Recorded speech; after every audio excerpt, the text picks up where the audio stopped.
Hello friends, welcome to my channel. Malti Joshi ji की कहानी लेते हैं विदा। तो आइए शुरू करते हैं कहानी विदा। जगन और सुषमा गोवा से लौट आए हैं।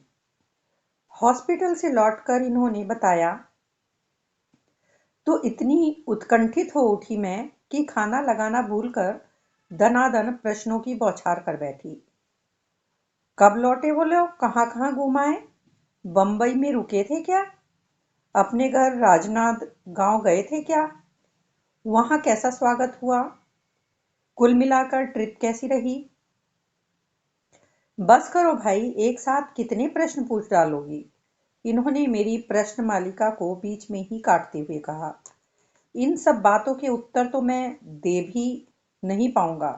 इस तरह कुरेद कुरेद कर सारी बातें पूछना तो तुम ही लोगों को आता है, सो तुम ही पूछ लेना। हम लोग तो इतने गहरे में कभी जाते नहीं। वैसे भी हनीमून ट्रिप के बारे में क्या पूछना है? अच्छी ही रही होगी, इन्होंने शरारती ढंग से आंखें नचाते हुए कहा। अच्छा जी, रहने दीजिए। मालूम है कितने गहरे में हैं आप। वहां सबने मिलकर उसे बोर कर डाला होगा। खैर छोड़िए, यह बताइए, सुमी आई थी ड्यूटी पर? कैसी लग रही थी? फिर वही औरतों वाली बात, कैसी लग रही है यह कल खुद ही देख लेना। मैं लंच पर आमंत्रित कर आया हूं दोनों को। कल लंच पर? क्यों? मेरी सारी उत्सुकता अब खीज में बदल गई थी। क्यों से क्या मतलब? अपने दोस्त की शादी की दावत भी न दूंगा क्या? और फिर यह है, उसका फेयरवेल भी होगा। फेयरवेल? हाँ, लौटते हुए वह अपना ट्रांसफर ऑर्डर भी लेता आया है। दोनों रायपुर जा रहे हैं। चलो, यह अच्छा रहा। एक ही शहर में यहाँ उनका रहना ठीक भी नहीं था। रायपुर से जगन का घर भी पास पड़ेगा, पर यह खाने का झंझट बेकार रख दिया आपने। मेरा मतलब है, जनता वैसी ही जली भुनी बैठी है। मैंने चिंतित स्वर में कहा। जनता को मारो गोली।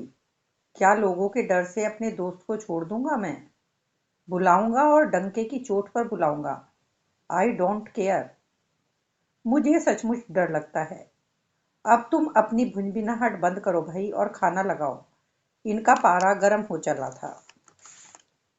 मैंने कुछ चुप रहने में ही अपनी कुशल समझी और किचन में आकर खाना गर्म करने लगी। वे बौखला गए थे तो गलत नहीं था। 1:45 हो रहे थे। 2 कौर पेट में जाते ही इनका मूड ठीक हो गया और ये पूर्व व्रत हंसने बोलने लगे। ये घर में रहें तब तक मेरा मूड भी ठीक ही बना रहा, पर जब चाय पीकर 5 बजे ये अपनी ड्यूटी पर निकल गए तो मेरा मन फिर आशंकाओं से घिर गया। हाथ तो मेरे काम कर रहे थे, पर सामान की लिस्ट बनाते हुए, नए टेबल मैट्स निकालते हुए, दही बड़ों की दाल भिगोते हुए चिंता की परत सी मन पर छाई रही। चिंता का सबसे बड़ा कारण था सुमी का घर, जो एकदम मेरे घर के पीछे था। हम लोगों के किचन गार्डन्स एकदम मिले हुए हैं और आंगन के दरवाजे एकदम आमने सामने थे। ये दरवाजे प्राय खुले ही रहते और दोनों घरों का एक घर हो जाया करता था। मुकुल अक्सर उस घर की मांझी के पास ही बना रहता था और उस घर की सुषमा इस घर में। वह मेरी हम उम्र थी और इनकी हम पेशा, इसीलिए इस घर में उसका आना जाना अक्सर बना रहता था। मुझे भी इस नए शहर में एक प्यारी सी सहेली मिल जाने का खुश खुश थी मैं। यह तो बहुत बाद में जाना कि सुमी का इस घर के प्रति जो आकर्षण है, उसके मूल में सिर्फ मैं ही नहीं हूँ, जगन भी है। जगन इनका सबसे प्यारा दोस्त था, हंसमुख, बातूनी, आकर्षक व्यक्तित्व का धनी। हर दूसरे चौथे दिन घर आ जाता। जब तक वह यहाँ रहता सुमी भी जमी रहती। हम चारों का एक अच्छा ग्रुप बन गया था। पिक्चर, पिकनिक, शॉपिंग, कोई भी प्रोग्राम हो हम लोग साथ जाते। मौसम इजाजत नहीं देता तो घर पर ही ताश की बाजी जम जाती। नन्हा मुकुल खिलौना बना सबके बीच में घूमता रहता। मेरी भी नई नवेली गृहस्थी थी। अपने आनंद की आकंठ डूबी हुई मैं दीन दुनिया से बेखबर थी। जगन और सुषमा के बीच चल रहे प्रणय व्यापार का मुझे कितने दिनों तक पता ही नहीं चला। सच तो यह है कि जगन ने ही अपना राज मुझ पर खोला था। सुनकर एक बारगी तो मैं बहुत चक्की रह गई थी, और फिर अपनी ही बेवकूफ़ी पर खूब हंसी आई थी कि इतने दिनों तक कैसे आंखों पर पट्टी बांधकर बैठी रही मैं। जगन पंडित परिवार के यहाँ स्वयं जाने की हिम्मत नहीं जुटा पा रहा था, इसीलिए मुझे अपना वकील बनाकर वहां भेजना चाह रहा था। सब कुछ सुन लेने के बाद मुझ में एक उत्साह का संचार हो रहा गया था। मैंने खुशी खुशी उसका अनुरोध स्वीकार कर लिया, पर मेरी वह खुशी ज्यादा देर नहीं टिक सकी। सुषमा के घर जाकर मैंने मुंह खोला भर था, लगा जैसे कोई विस्फोट हो गया हो। उसके पिताजी तख्त पर बैठकर किसी धार्मिक ग्रंथ का पाठ कर रहे थे। हालांकि बात मैंने सीधे उनसे नहीं कही थी, माँ जी को माध्यम बनाया था, पर मेरी बात समाप्त होते न होते उन्होंने एक भारी आवाज के साथ पुस्तक बंद की, चश्मा उतारकर हाथ में लिया और फिर जो बोलना शुरू किया तो हमारी अगली पिछली सातों पीढ़ियों का तर्पण कर डाला। मैं हक्की बक्की होकर उनका मुंह ही देखती रह गई। बड़ी देर बाद समझ में आया कि विवाह का प्रस्ताव तो मैं लेकर पहुंच गई थी, पर वर के कुल गोत्र जाति पाति का विचार मुझे छू भी नहीं गया था। उनकी बमबारी बस बदस्तूर जारी थी। जनेऊ हाथ में लिए वे तरह तरह के श्राप दिए जा रहे थे। लफंगों को घर में बुलाने के लिए दोष दे रहे थे। उनके आरोपों का प्रतिवाद करने की न तो मुझ में शक्ति थी न साहस था। मैं तो बस बुत बनी खड़ी रह गई थी। अंत में जब उन्होंने मुकुल को मांझी की गोद से खींचकर मेरे सामने पटक दिया, तब कहीं मुझे होश आया। अपमान और आंसू दोनों को बड़ी मुश्किल से जब्त करती हुई मैं घर लौट आई। ये उतना सा अंतर तब मील भर का हो गया था।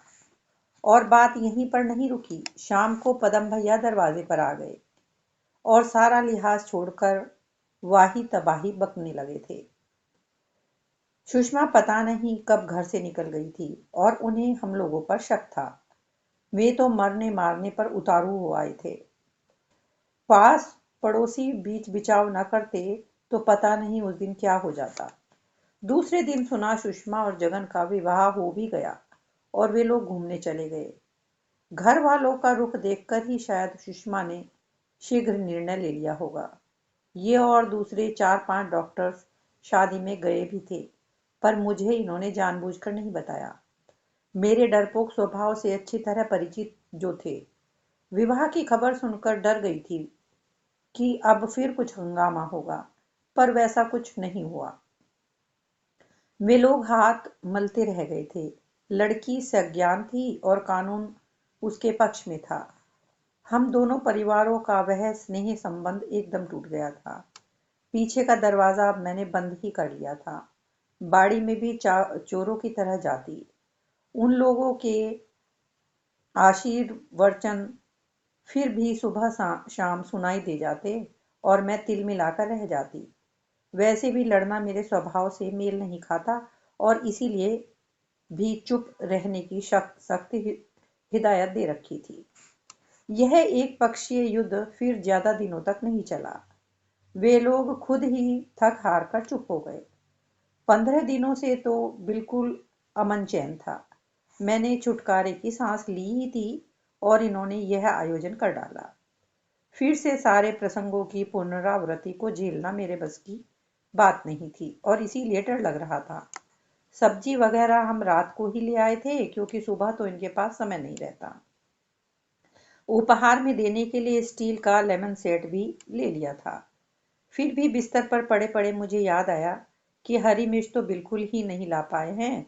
दरअसल जब से थोड़ी थोड़ी आंगनबाड़ी शुरू की है, हरा धनिया, हरी मिर्च या पुदीना वगैरह लाने की आदत छूट सी गई है। इनसे कहना तो बेकार था, उल्टे जल्ला पड़ते। मुंह अंधेरी उठकर मैं बाड़ी की ओर चली आई। अजीब सी परिस्थिति हो गई है। अपने ही घर में चोरों जैसे रहने लगे हैं आजकल। जरूरत भर मिर्च तोड़कर लौट ही रही थी कि आवाज आई, बहू। चौंक कर देखा, माँ जी ही थी। इतने अधिकार से मुझे बहू कहने वाला यहाँ और है ही कौन। दरवाजे पर ठिठक कर खड़ी रह गई मैं। उन्होंने एक बार कनखियों से अपने सोए घर की ओर देखा और पूछा, आज सुमी आ रही है ना? आपको कैसे मालूम हुआ? मैंने सशंकित स्वर में पूछा। कल डॉक्टर साहब बात कर रहे थे तब सुना था। इतना गुस्सा आया मुझे। क्या इन लोगों के कान इधर ही लगे रहते हैं? इच्छा तो नहीं थी पर शिष्टाचारवश रुक ही जाना पड़ा। माँ जी शायद कुछ कहना चाह रही थी क्योंकि पहले ही उन्होंने अपना दरवाज़ा बाहर से बंद किया और फिर अपने बगीचे के सिरे पर आकर खड़ी हो गई। फिर भी उनकी हिम्मत नहीं पड़ रही थी और वे सशंकित नज़रों से बार बार पीछे मुड़कर देख रही थी। कुछ क्षण तो मैंने प्रतीक्षा की, फिर तंग आकर कहा, अंदर आ जाइए ना माँ जी। ना बेटे, अंदर नहीं आऊंगी। बाप बेटे दोनों ने मिलकर कसम जो दे दी है। यहाँ तक कि यहाँ तक भी बड़ी चोरी से आई हूँ। ये पूजा पर बैठे हैं और बाकी सब लोग सो रहे हैं। सुमी के आने की बात सुनी तो न रहा नहीं गया। कितने बजे आ रहे हैं वो लोग?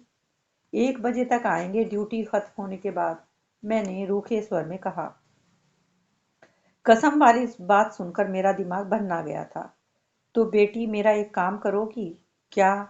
जाते समय सुपारी चावल उसकी झोली में जरूर भर देना। लेकिन माँ जी, इतनी सी बात मुझे बुढ़िया की। रख लो बिटिया। घरवर तो जिसके भाग्य में जो होता है वही मिलता है। पर कन्या तो कन्या ही रहती है। उसे कभी भी सोने विदाई नहीं देनी चाहिए। अशुभ होता है। फिर आज वह पहली बार पीहर आ रही है, अपने भाई भाभी के घर आ रही है। करोगी ना इतना काम? हाँ या ना कुछ भी नहीं कह पाई। बस मैं उनकी ओर देखती रह गई। फिर उन्होंने आंचल में छुपाया एक ब्लाउज पीस निकाला और गुड़ी मुड़ी किया हुआ 2 रुपया का नोट, यह चूड़ियों के लिए, उन्होंने कहा। यह सब रहने दीजिए माँ जी, मैं दे दूंगी, मैंने सख्ती से कहा। वे शायद और इसरार करती, पर उस समय सौभाग्य से आरती की घंटी बज उठी और वे बदहवास सी दरवाजा खोलकर घर में चली गईं। उनकी भयचकित आकृति देखकर मुझे करुणा हो आई। औरत की पूरी जिंदगी लोगों से डरते ही बीतती है। किचन का सारा काम निपटाकर मैं फ्रेश हो ही रही थी कि वो लोग आ गए। आते ही कमरे में पल्ला खौंसकर सुषमा सीधे रसोई में गई। लाइए भाभी जी, क्या करवाऊं? कुछ नहीं करना है रानी, सब तैयार है, मैंने उनके लिए मूढ़ा बिछाते हुए कहा। आप आराम से इस पर विराजिए और सुनाइए, आपकी यात्रा कैसी रही? वह एक बार की तो शर्म से लाल हो आई, पर 2-4 बार उकसाते ही शुरू हो गई।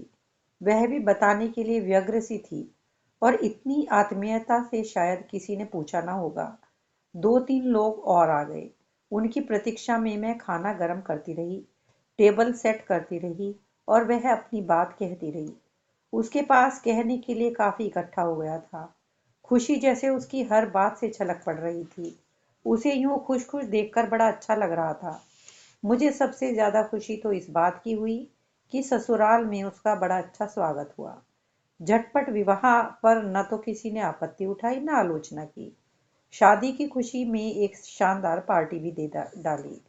सास ससुर देवर सबकी प्रशंसा के लिए उसे शब्द नहीं मिल रहे थे, इतनी अभिभूत थी वह। बड़ी देर बाद उसे होश आया। कितनी बेवकूफ हूं ना मैं। आप ही कहीं जा रही हूं, आप भी कुछ सुनाइए। हम अपनी क्या सुनाएं, वही पुराना राग आलाप रहे हैं। खबरें तो इस समय सिर्फ आपके पास हैं। और हमारे दौलत खाने के क्या हाल चाल हैं, सब राजी खुशी हैं? उसने कसैले स्वर में पूछा।